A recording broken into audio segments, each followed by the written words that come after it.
Estamos centrándonos en los maxilares, maxilar superior y inferior, en el tejido óseo, y de recordar que de acuerdo a la morfología de los huesos, nosotros tenemos huesos largos, huesos planos, huesos de tipo también cortos y huesos irregulares. Entonces estaríamos ubicando en ese último rubro de forma irregular, ya que no corresponden a ninguno, no son largos, no son planos, no son cortos, son huesos irregulares, ¿no? Los dos, el maxilar superior y el maxilar inferior.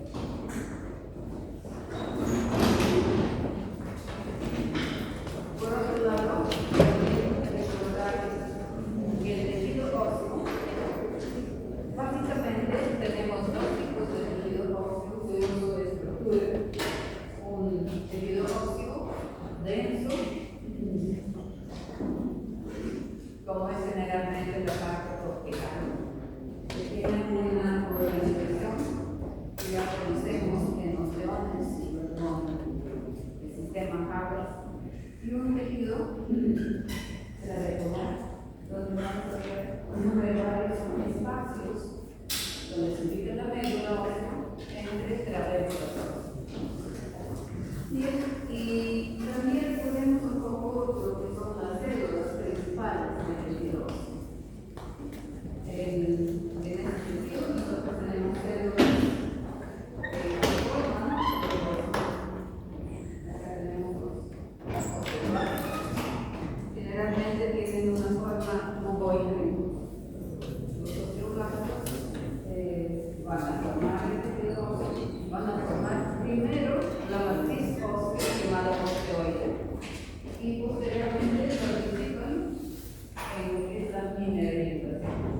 La formación del es fosfato cálcico o realizado en cristales de hidróxido. También tenemos los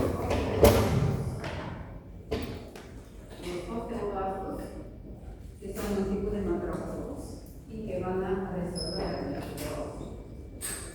Los osteoblastos generalmente van a ser unas células grandes con muchos núcleos. ¿Alrededor de cuántos núcleos tenemos en los osteoblastos?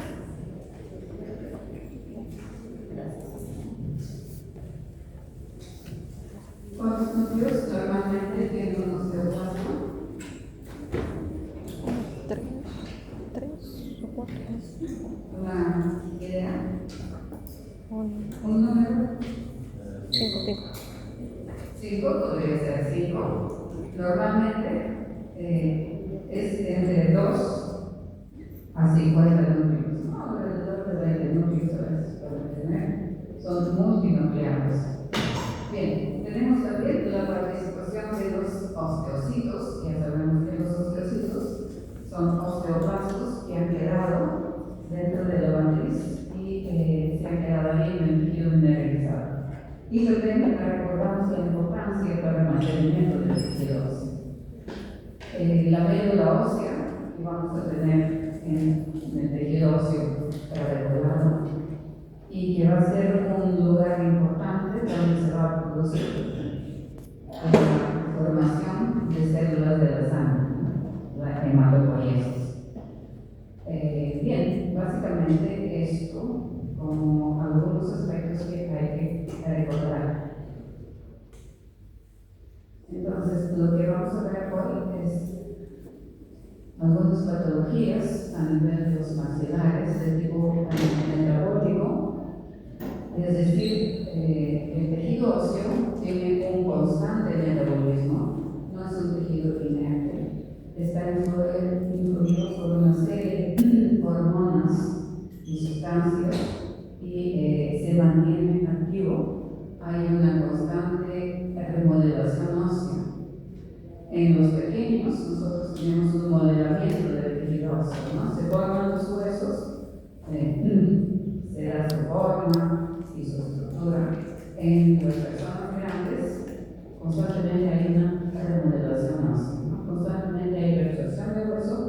y también formación de tejidos, no se va renovando ese tejido. Y esto se produce gracias a la influencia de varias moléculas señaladoras y hormonas. Principalmente de qué hormonas estamos hablando. Bueno, antes de concentrarnos en esto, los hormonas que tienen una influencia grande en el metabolismo óseo son 3. Claro, hay muchas más sustancias, pero, por ejemplo, la paratormona es una hormona importante para lo que es el metabolismo óseo. Estamos mencionando la paratormona, vamos a retroceder a esto.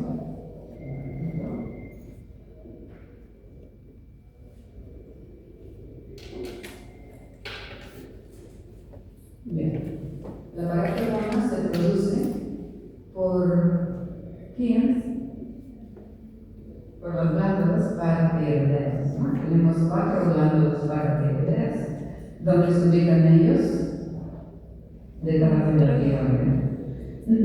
Y en algunas situaciones, por ejemplo, bastante frecuente desde el punto de vista de lo que ocasiona un incremento de la función de la paratormona es la presencia de adenomas a través de las glándulas paratiroideas, ¿no? Entonces, si se produce un aumento de la hormona paratiroidea, lo que vamos a tener es que ella funciona más de lo debido.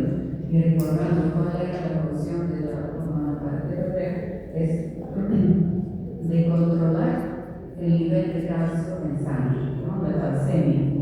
El nivel de calcio en sangre es importante, ya que el calcio es importante para el funcionamiento del corazón, de los músculos, de lo que son los nervios, participa en varios procesos fisiológicos. Entonces, la paratormona regula lo que es el nivel de calcio en sangre o la llamada calcemia. Cuando hay una disminución de la concentración del calcio en sangre, es donde la paratormona va a funcionar y su función es nivelar el calcio en sangre. ¿Y cómo lo hace? Lo hace que estimula la resorción ósea. La paratormona va a estimular la resorción ósea y esto por un mecanismo, porque participa en uno de los mecanismos importantes para lo que es el funcionamiento de las células que hemos mencionado. Bien, entonces, un poco revisemos esa parte. Acá hay un esquema donde tenemos algunas moléculas que participan en lo que es la activación de los osteoblastos bajo ciertas circunstancias. Recordemos, acá es el osteoblasto y esto es el osteoclasto. Entonces los osteoblastos tienen un receptor para la paratormona. Un receptor para la paratormona. Los osteoblastos son en realidad las células que dirigen lo que es el metabolismo óseo, porque si bien ellos producen tejido óseo, pero también ellos influyen si se va a producir la resorción ósea. Ahora, lo que es el osteoclasto, por ejemplo, que tenemos nosotros acá, el osteoclasto tiene en su superficie un receptor llamado RANK. Ese es el precursor del osteoclasto. El osteoclasto se origina de una serie hematopoyética, que es precursor, o la serie que tiene que ver con la formación de monocitos y macrófagos. Es un tipo de macrófago. Entonces, en su superficie, el osteoclasto tiene un receptor llamado RANK. RANK quiere decir el receptor activador nuclear beta. Ese receptor es importante para que se active el osteoclasto.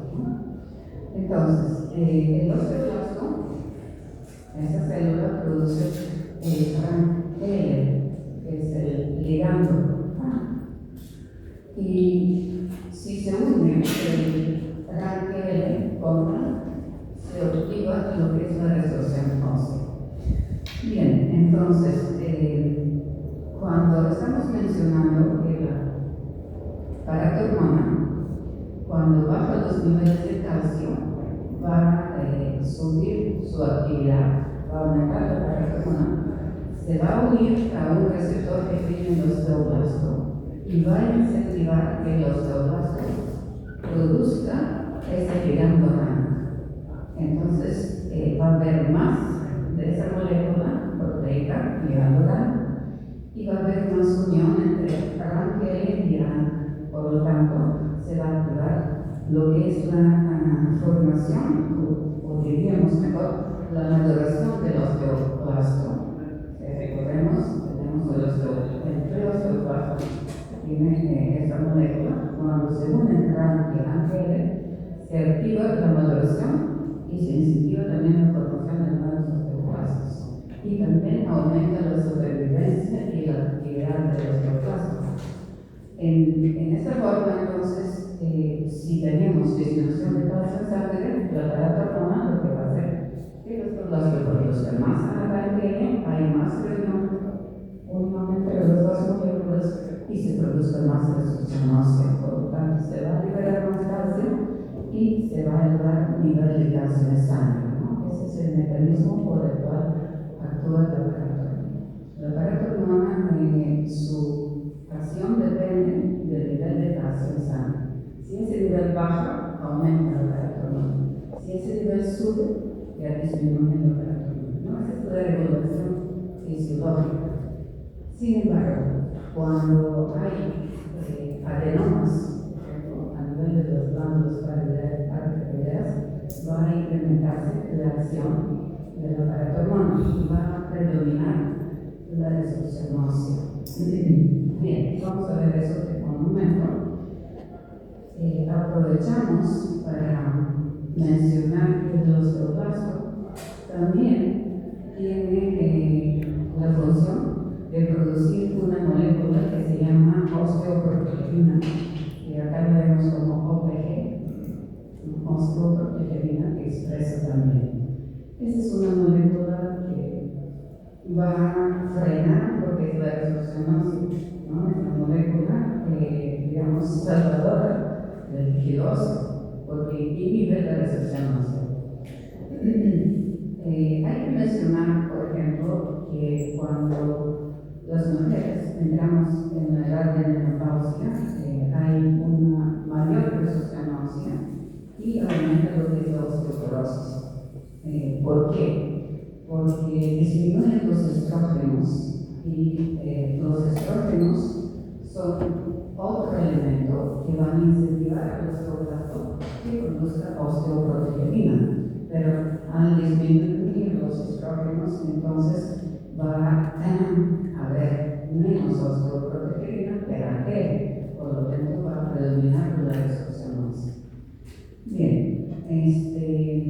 otras moléculas que influyen en esta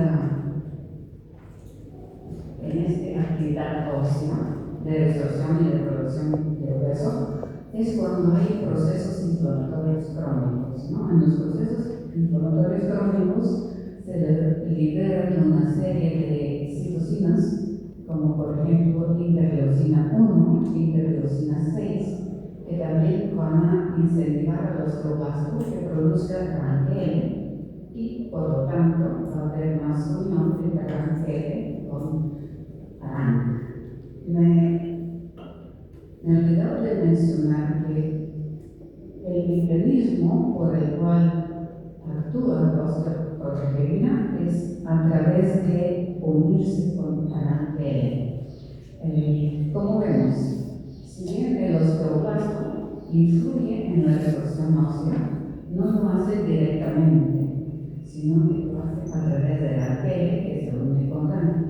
Y la acción de osteoproteína es que esta se une con el RANKL y impide la unión del ángel con Ra. Es una acción competitiva con el Ra, ¿no?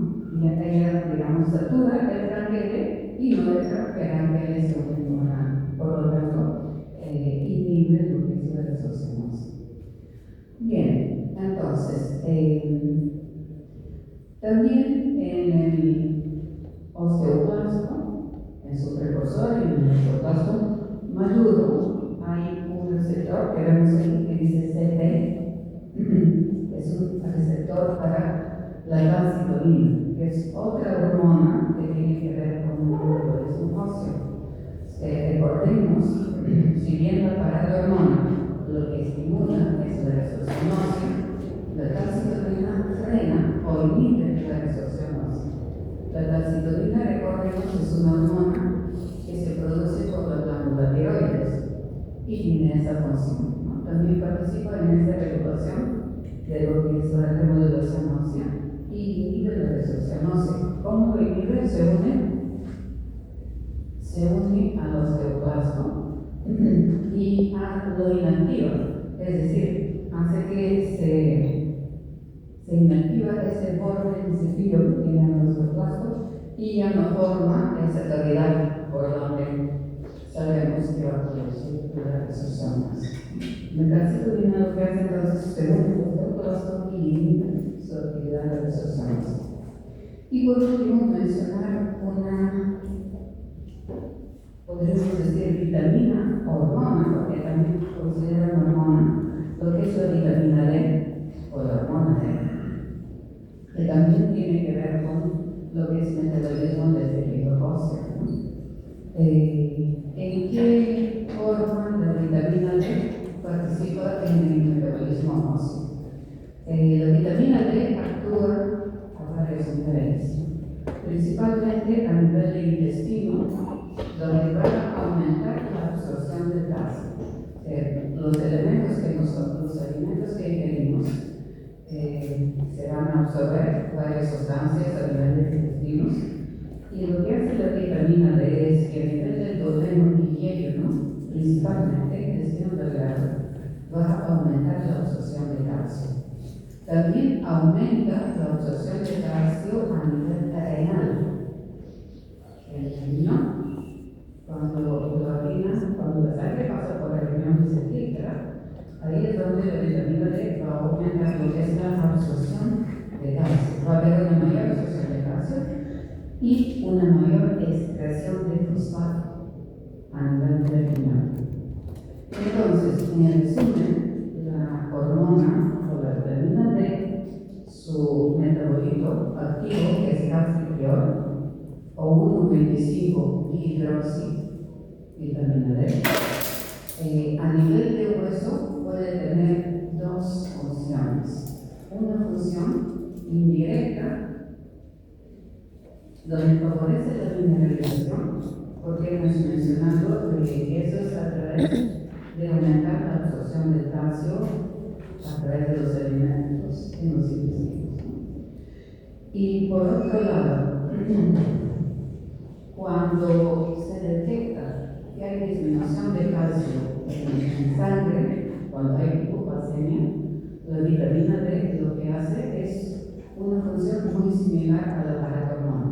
Incentiva lo que es la resorción, ¿no? Para aumentar el nivel de calcio. Bien, entonces hablamos de 3 hormonas que tienen una participación muy importante en el metabolismo óseo. ¿Cuáles son esas 3 hormonas? Paratormona. Primero, Paratormona. la paratiroides, Paratormona. la paratormona, Calcitonina. la Calcitonina. calcitonina Y la vitamina D. la vitamina D, ¿no? La vitamina D3 o calcitriol.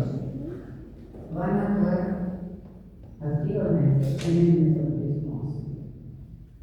Bien, hemos mencionado entonces que constantemente el hueso es muy activo y constantemente hay el proceso de remodelación ósea, lo que es la resorción ósea y el equivalente depósito o formación del tejido óseo.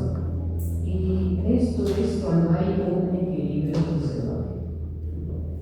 Pero, por ejemplo, en algunas situaciones, como hemos mencionado, por decir, cuando se aplica brackets, ¿no?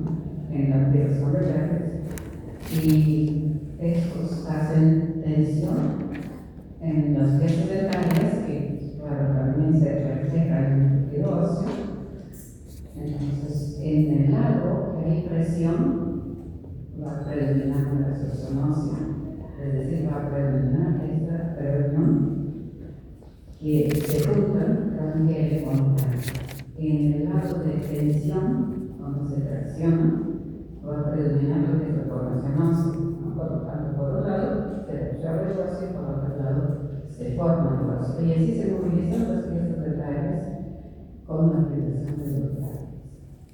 En la periodontitis crónica o la periodontitis en general, también hay una resorción local debido a esos citocinas inflamatorias que hemos visto y que van a activar lo que es el osteoblasto para que se produzca la piel y se va a aumentar la resorción ósea por la unión de la piel. Bien, entonces, vamos a ver hoy día 4 enfermedades que tienen que ver con la alteración de lo que es el metabolismo óseo. La enfermedad de Paget, hiperparathyroidismo, osteoporosis y acromegalia. En primer lugar, la enfermedad de Paget, descubierta por un médico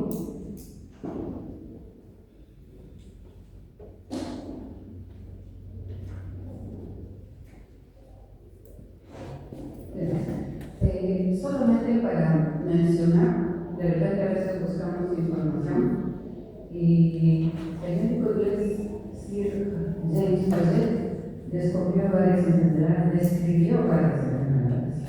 Entre ellas tenemos enfermedad mamaria de Paget, enfermedad extramamaria de Paget y enfermedad ósea de Paget. En realidad podríamos hablar sobre la enfermedad ósea de Paget que afecta a los maxilares.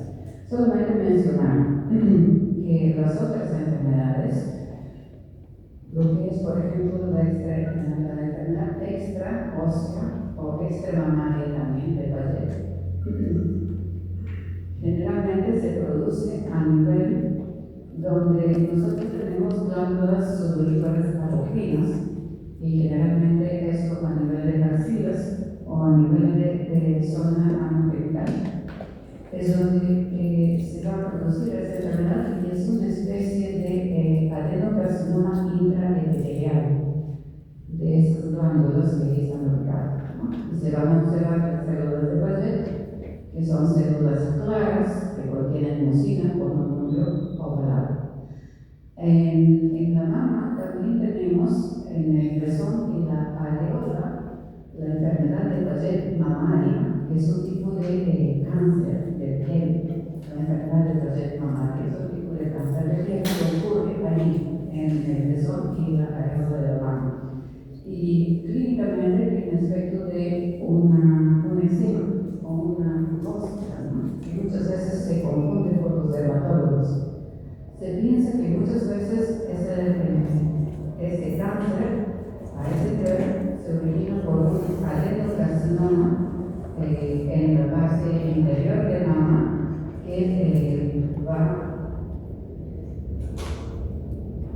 pasando, va subiendo y digamos se eleva hasta la epidermis.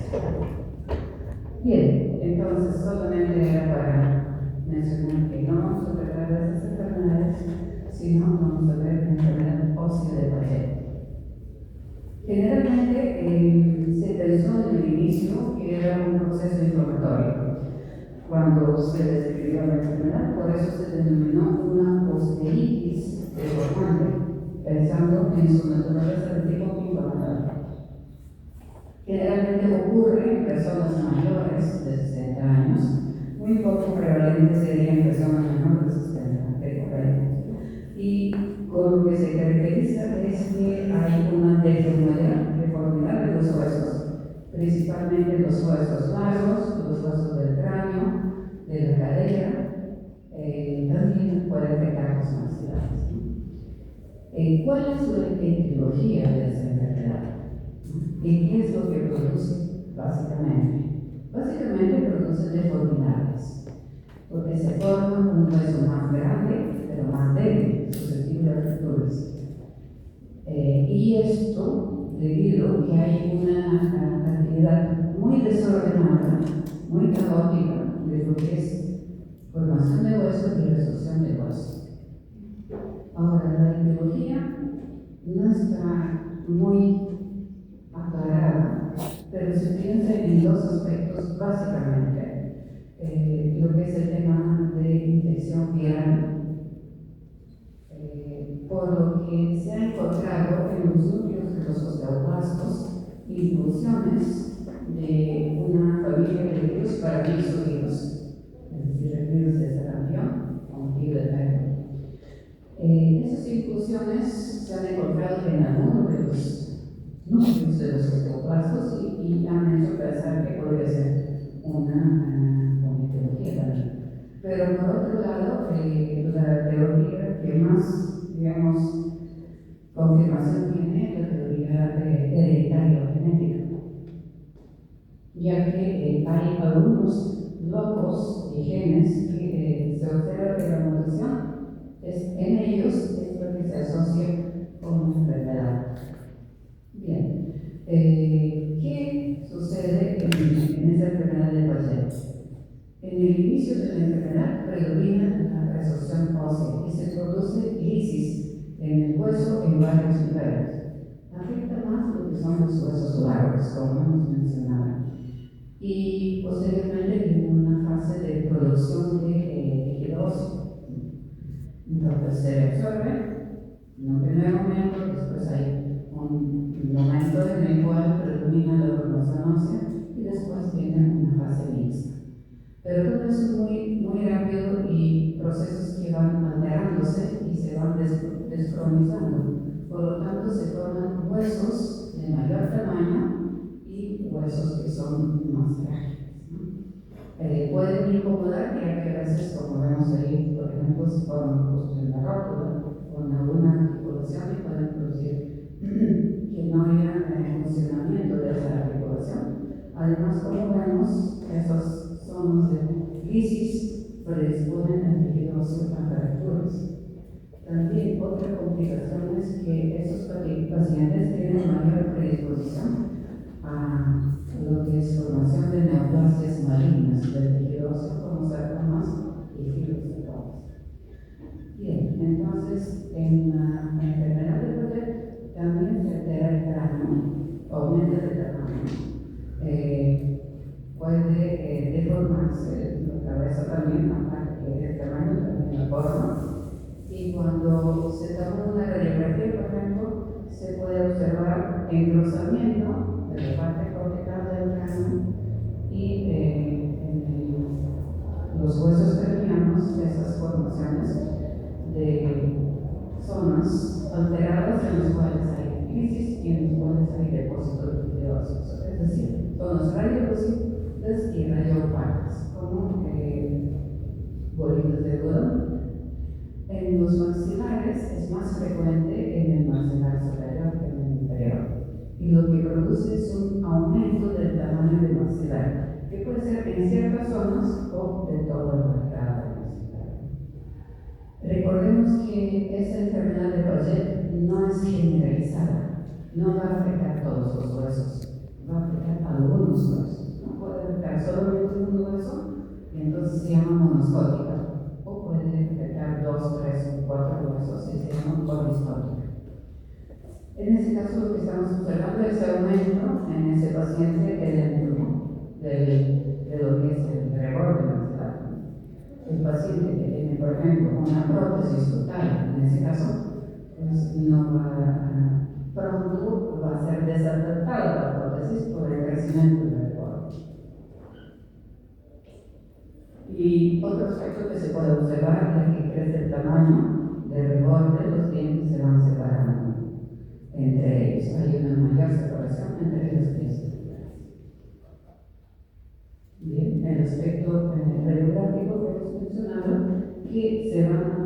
luego zonas radiolúcidas y zonas radiopagas, y hay un engrosamiento de la parte cortical. También puede haber, como estamos viendo acá, separación de las piezas dentales y a veces esclerosis de un hueso denso a nivel de lo que es las raíces dentales.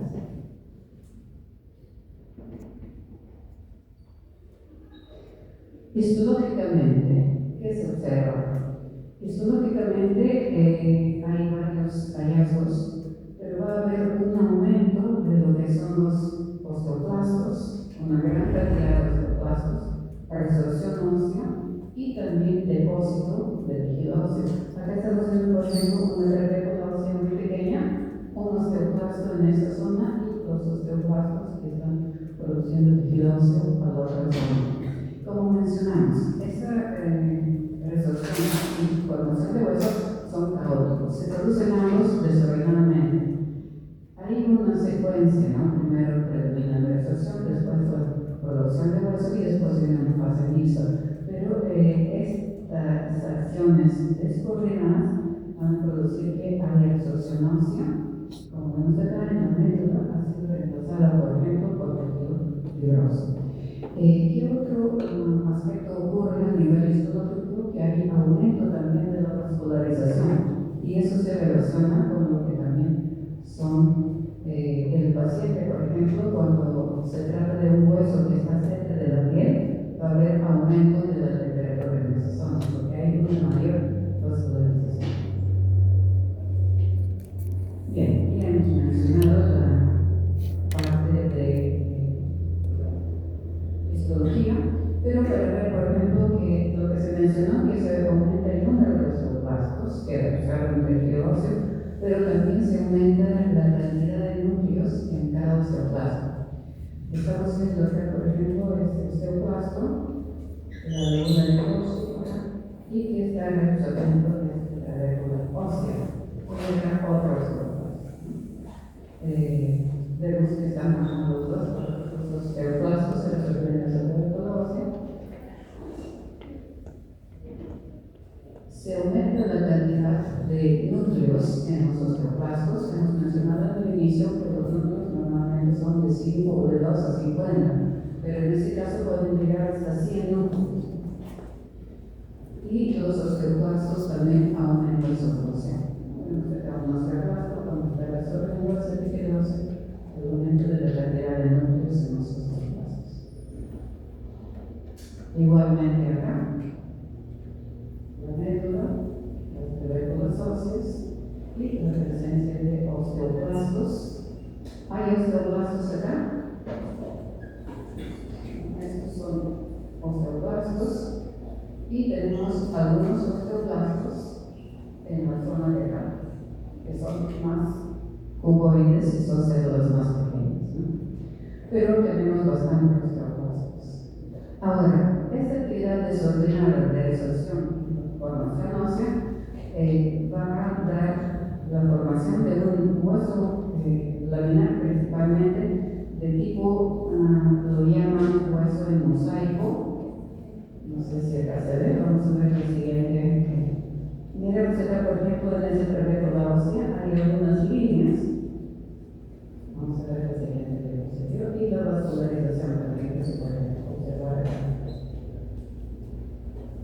Bien, entonces, esos procesos desordenados dan la formación de terremotos óseos con líneas de inversión, como podemos ver, que esas líneas de inversión señalan los momentos en que ha habido cambio entre formación de resorción ósea y continuación de nueva formación ósea.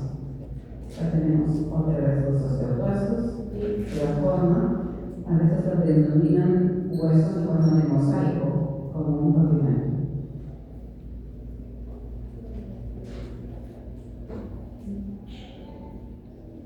Bien, estamos señalando acá las líneas de inversión que se pueden producir y lo que es la resorción de tejido óseo y fibrosis a nivel de lo que corresponde al médula. A medio momento vemos este hueso laminar en forma de mosaico por los diferentes periodos de formación y reabsorción ósea. Radiográficamente ya hemos visto cómo se ve la enfermedad del paciente. Claro que varias enfermedades se pueden ver así. Aparte de la radiografía, que es bien útil porque generalmente esta enfermedad es asintomática, al menos cuando avanza, sí se pueden manifestar con dolores y deformidades. Y dependiendo en qué zona se produce, por ejemplo, puede haber diferentes tipos de deformidades y molestias que esto ocasiona, ¿no? Generalmente es de postura, de movimiento, porque es bastante frecuente en los huesos largos. Aparte de la radiografía, para el diagnóstico es muy útil la gamografía. La radiografía nos enseña cómo está el hueso. La gamografía nos da la idea si la enfermedad está activa en este momento o en qué huesos la enfermedad está activa, porque va a presentar imágenes más calientes que hay procesos activos. Y también hay marcadores químicos, como es por ejemplo la presencia de fosfatasa alcalina sérica incrementada, o también hidroxiprolina a nivel de orina, también incrementada. Esos dos sustancias, la fosfatasa alcalina sérica y la hidroxiprolina en orina, indican un aumento de la reabsorción ósea.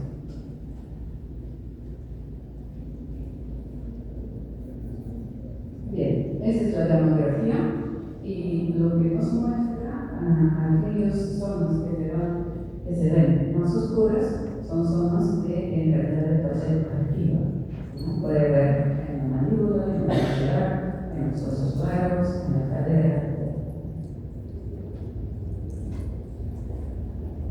Bien, el tratamiento generalmente se dirige hacia lo que es frenar la reabsorción ósea, que se puede hacer por vía medicamentosa, como por ejemplo el uso de bifosfonatos como ácido hialurónico, ácido isohialurónico y varios de esos bifosfonatos que frenan lo que es la reabsorción ósea. Esos medicamentos se usan también en la menopausia, ¿no? Para evitar lo que es la osteoporosis. El problema que a veces se reporta que el uso de bifosfonatos puede conllevar a necrosis de tejido óseo de los maxilares, ¿no? Por eso tiene que haber un permanente control de este tratamiento. La calcitonina, que hemos visto que inhibe la resorción ósea, también se ha utilizado, aunque no es muy efectiva la calcitonina. Y menciono ese último medicamento, denosumab, que es un medicamento biológico, es un anticuerpo monoclonal que tiene función muy similar a la osteoprotegerina. Que es lo que hace es el denosumab se une con el RANKL y evita la reunión entre RANKL y GRAN, es decir, evita la reabsorción ósea, pero sí los efectos secundarios o negativos que son los bifosfonatos. Es un medicamento biológico. Muy bien. También se usan antiinflamatorios cuando la paciente está con dolor o inflamación, terapia física, suplementos de calcio y vitamina D, ya que los huesos están débiles y, como hemos visto, están con crisis para reforzar la mineralización. Y bueno, si los pacientes son usuarios de prótesis, hay que hacer un control previamente porque varias veces va a haber una desadaptación de estos. Bien, entonces, la enfermedad de pacientes en relación a estos aspectos. Vamos a ir un poquito más rápido. El segundo problema que mencionamos, la segunda enfermedad, es el hiperparatiroidismo. De nuevo recordemos que el hiperparatiroidismo se produce generalmente cuando se forman adenomas a nivel de las glándulas paratiroideas. Ellos producen aumento de la secreción de la paratormona que aumenta la reabsorción ósea. Hay un hiperparatiroidismo primario que sucede en este caso, que hay adenomas a nivel de las glándulas paratiroideas, o un hiperparatiroidismo secundario cuando hay una enfermedad crónica recordemos que el riñón es importante porque ahí la vitamina D3 se activa y ella tiene importante función para la explotación del metabolismo de calcio, ¿no? Entonces, si hay una enfermedad renal, ese proceso de participación de vitamina D3 va a ser alterado.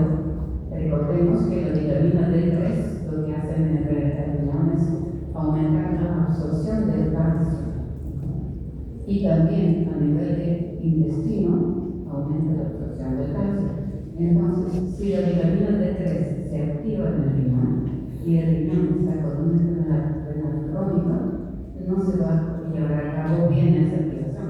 Por lo tanto, no va a haber acción de la vitamina D3 y va a haber más resorción ósea por la hormona.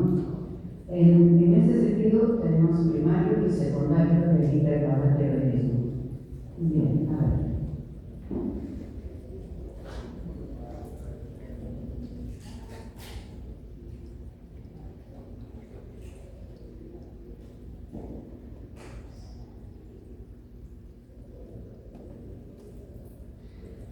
En la resorción ósea, o cuando hay hiperparathyroidismo, a veces ocurre o se produce formaciones quísticas a nivel de diferentes huesos de nuestro cuerpo, ¿no? Puede ocurrir también a nivel de los maxilares y darse una patología que se llama tumor pardo. Cuando hay resorción ósea, muchos osteoblastos están resorbiendo el tejido óseo y entonces se produce resorción de las partículas óseas y fibrosis. Acá estamos viendo, por ejemplo, un tumor.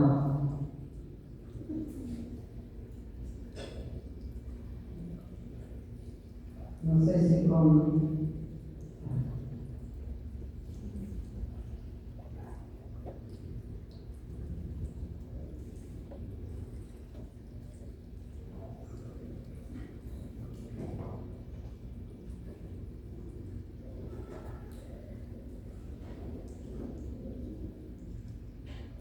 Acá estamos viendo, por ejemplo, la parte de lisis, una fibrosis quística y la parte histológica de esto. La presencia de varias células multinucleadas, macrófagos y osteoblastos, están reabsorbiendo el tejido y fibrosis entre ellos, ¿no? También se produce hemorragia en dicha zona por la actividad de células multinucleadas y que macroscópicamente le dan un aspecto de color marrón, por eso se llama tumor pardo, por el depósito de los metabolitos de lo que es la hemoglobina. Bien.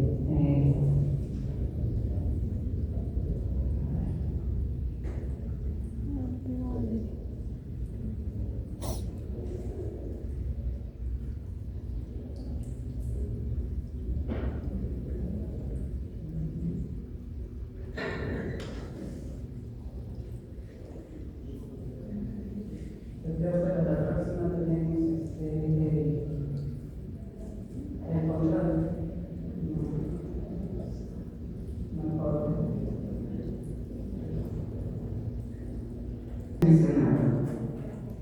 Enfermedad de Closet, hiperparathyroidismo, osteopetrosis.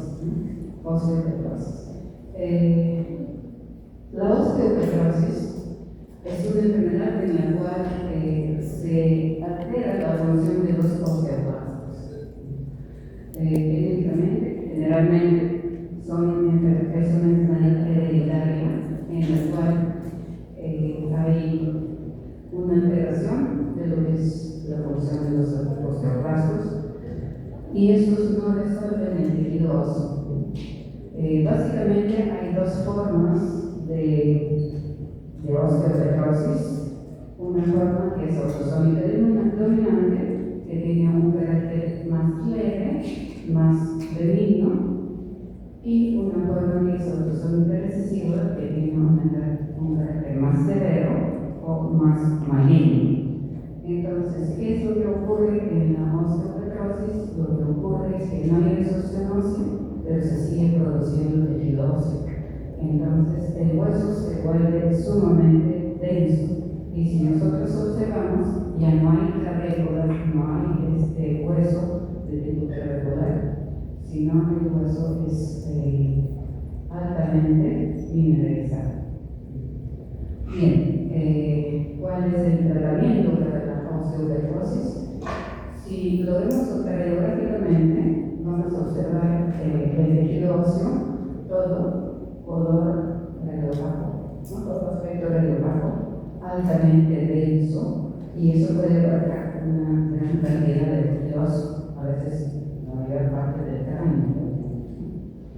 El tratamiento puede ser distinto, pero uno de los tratamientos que a veces resultan en la osteoporosis es el trasplante de médula ósea, ¿no? Un trasplante alogénico de médula ósea a otra persona que puede donar, que es compatible, por supuesto, y puede ser donante de trasplante de médula ósea para recibir osteoclastos que sean funcionalmente activos, ¿no? Bien. Y también, por último, mencionar como una enfermedad que tiene que ver con lo que es el metabolismo óseo, es la acromegalia.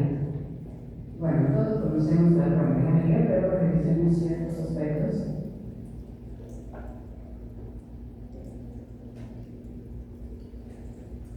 Solo clic.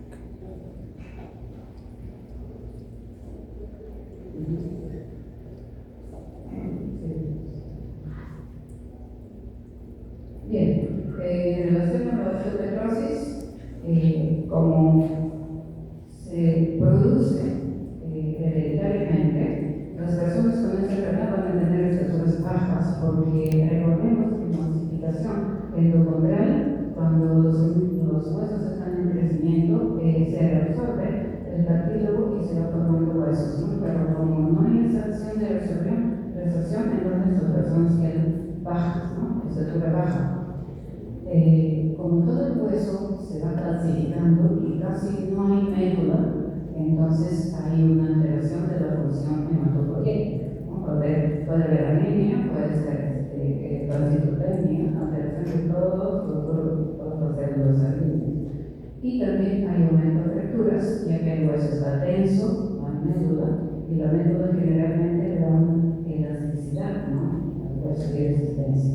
Y aumenta la posibilidad de osteomelitis grave.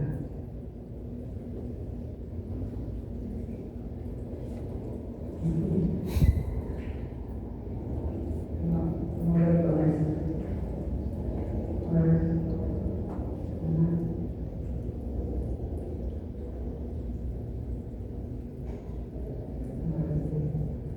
Bien, y para ir avanzando, entonces vamos a hablar brevemente de lo que es la acromegalia. Todos conocemos el término acro, que es extremidad, y megalia, que es delante, ¿no? La acromegalia producida por un aumento de lo que es el factor de crecimiento, y ese factor de crecimiento se produce en la adenohipófisis. ¿Cuál es la causa más frecuente de la acromegalia? Son adenomas en adenohipófisis, ¿no? Que producen incremento del hormona de crecimiento. Recordar un poco que ese proceso de crecimiento del tejido óseo es muy lento a través de los años. Muchas veces dicen, a ver las fotos de las personas de hace 15, 20 años atrás para comparar años tras años y ver los cambios que se han realizado. Ahora, fíjense que es una enfermedad simuladora de muchas enfermedades más, porque no solamente crecen los huesos, los dedos de la mano, los dedos del pie, la mandíbula, crecen también los órganos internos, ¿no? Crece el corazón, crece la tiroides, hay un corazón incrementado con insuficiencia cardíaca, por ejemplo. El aumento de la tiroides, ¿se acuerdan cómo se llama? Óseo. Sí, las personas, por ejemplo, tienen ese incremento visible de la tiroides en esta zona, que puede ser debido a un hiper o hipotiroidismo. Hay una hiperhidrosis, aumento de lo que es la sudoración, la voz ronca, porque se incrementan los huesos a nivel del cuello, entonces hay repercusión en la voz. También se observa con mayor frecuencia diabetes por la función del páncreas que está alterada. Generalmente el mayor problema de las personas con acromegalia es el corazón, ¿no? Uno de los mayores problemas. También hay artrosis, ya que aumenta lo que son los problemas degenerativos a nivel de corazones. En la relación a la acromegalia, recordar que cuando se produce el crecimiento, cuando se produce el incremento de la hormona de crecimiento en edad adulta, se produce acromegalia. Y en los jóvenes, antes de que cese el crecimiento óseo, se denomina, ¿cómo se denomina? Gigantismo. ¿No? Gigantismo. Entonces, gigantismo en los jóvenes antes de que cese el crecimiento óseo y en los adultos acromegalia. Bien, voy terminando por ahora y recordemos que básicamente hemos hablado de 4 patologías: enfermedad de Paget, hiperparathyroidismo, ¿qué más, chicos? Osteoporosis y el último, acromegalia. Muy bien.